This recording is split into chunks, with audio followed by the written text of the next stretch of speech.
አክብሮታዊ ሰላምታችን በያላችሁበት ይድረሳችሁ ክቡራትና ክቡራን የቻናላችን ቤተሰቦች፣ ይህ ሰበር ዜና አይደለም። ይህ ከመሰረቱ የዓለማችንን የወደፊት ዕጣ ፈንታ ሊወስን የሚችል የፍጻሜ ቀን ትንበያ የመሰለ ወሳኝ ወቅት ነው።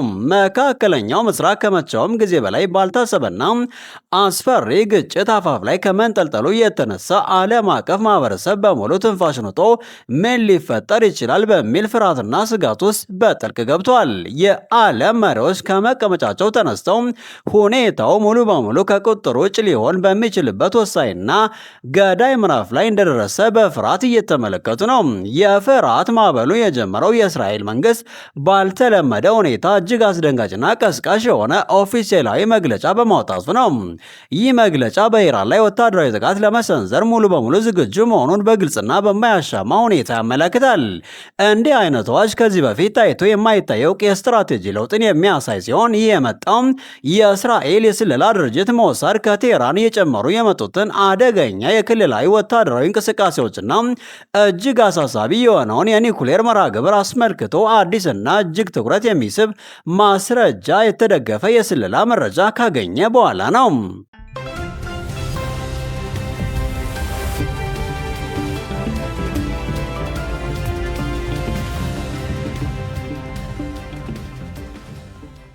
ይህ ዜና እንደደረሰን በተመሳሳይ ሰዓት ከቴህራን የደረሰን ሌላ አስደንጋጭ መረጃ ደግሞ የኢራን ከፍተኛ ወታደራዊ አዛዥ የባህር ኃይሉ በማያሻማ መልኩ ሙሉ በሙሉ ለማንኛውም ጦርነት ዝግጁ መሆኑን በድፍረትና በግልጽ አረጋግጠዋል። ይህ አስገራሚ ግልጽና ቀስቃሽ መግለጫ በሰዓታት ውስጥ ማንኛውም የግጭት ቅነሳ ወይም በዲፕሎማሲ መንገድ መፍትሄ መፈለግ ተስፋን ከመሰረቱ ያጨለመ ሲሆን በክልሉ ያለውን ውጥረት በእጅጉ አባብሶ ወደማይቀለ በስ ምዕራፍ እየገፋው ነው።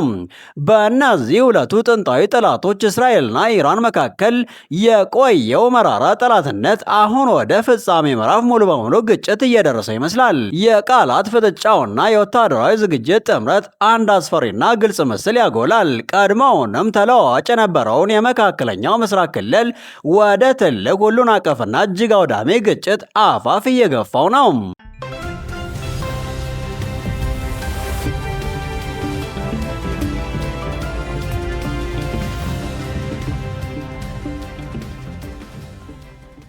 ይህ መጪው ግጭት የጂኦፖለቲካዊ ገጽታውን ከመሰረቱ የሚቀይር ከመሆኑም በላይ በመላው ዓለም ላይ አስደንጋጭና የማይታሰቡ ኢኮኖሚያዊ፣ ማህበራዊና ፖለቲካዊ ውጤቶችን እንደሚያስከትል የዓለም ታዛቢዎችና ባለሙያዎች በአንድ ድምፅ ይስማማሉ።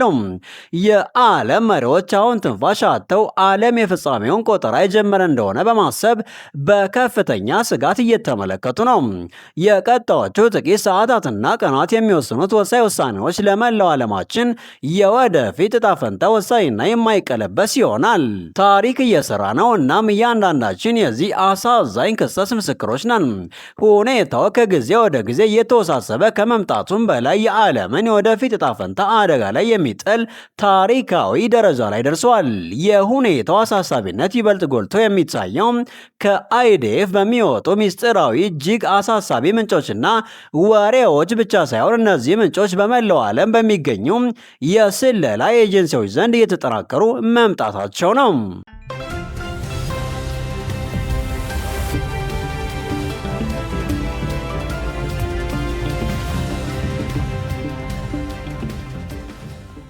ይህ በድብቅ የተገለጸው ተጨማሪ ወታደራዊ ተሳትፎ በመላው ዓለም ላይ የፍርሃትና የድንጋጤ ማዕበል ፈጥሯል።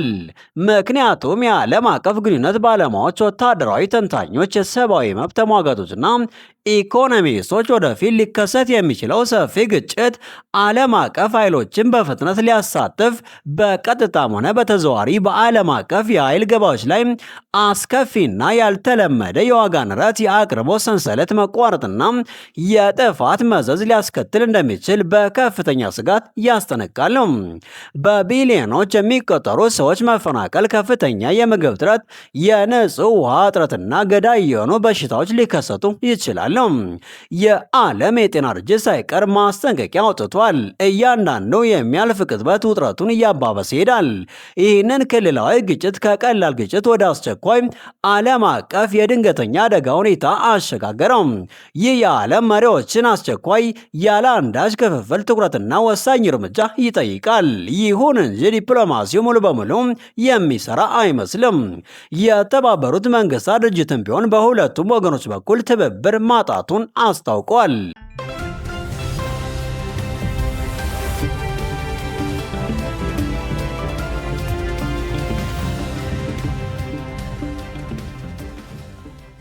አሁን በዚህ ከቀጠለ አንድ ትንሽ ብልጭታ ሙሉ ክልሉን ብቻ ሳይሆን ዓለምን ጭምር የሚያቃጥል ከቁጥጥር ውጭ የሆነ እሳትን የማስነሳት እድሉ ከዚህ በፊት እንደ ዛሬው ከፍቶ አያውቅም። የዓለም አቀፍ ማህበረሰብ ሁኔታውን በማይቀለበስ መልኩ ከቁጥጥር ውጭ ከመውጣቱ በፊት ወደ ግጭት ቅነሳ የሚያመራውን ማንኛውም መንገድ እንዲፈልግ በከፍተኛ ግፊት ላይ ነው። ይህ ግጭት የመካከለኛው ምስራቅን የፖለቲካ ካርታ ከመቀየር በላይ የመላውን ዓለም የፖለቲካ የኢኮኖሚና ማህበራዊ ስርዓት የሚያፈርስ ታሪካዊ ክስተት ሊሆን ይችላል። በሚቀጥሉት ጥቂት ሰዓታትና ቀናት የሚወሰኑት ውሳኔዎች ለመላው ዓለማችን የወደፊት ዕጣ ፈንታ ወሳኝና የማይቀለበስ ይሆናል። የዓለም ጥፋት ደውል በከፍተኛ ድምፅ እየተሰማ ነው። የትኛውም ኃይል ሊያስቆመው አይችልም።